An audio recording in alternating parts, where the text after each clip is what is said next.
দুপুরের শুভেচ্ছা বন্ধুরা। ইলিশ মাছ সর্ষা পাতুরি করবো আজ। 3 কেজি আছে ইলিশ মাছ।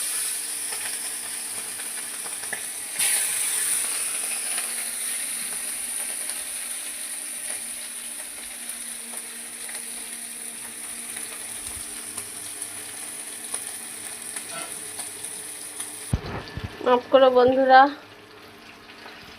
ইলিশ মাছটা তেলে ছাড়তে ছাড়তে হাতের মধ্যে তেল ছিটে আসলো।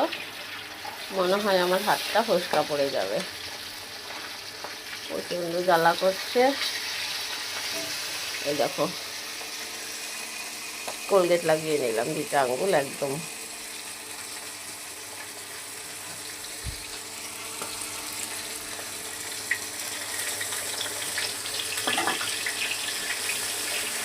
কতটা কি ভিডিও দিতে পারবো জানি না, মনে হয় হাতটা আমার।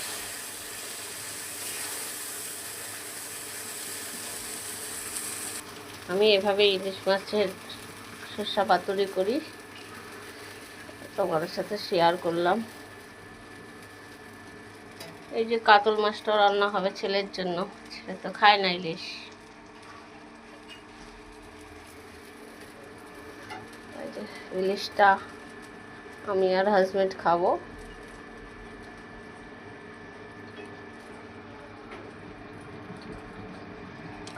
শুভ দুপুরের শুভেচ্ছা রইল, সবাই ভালো থেকো।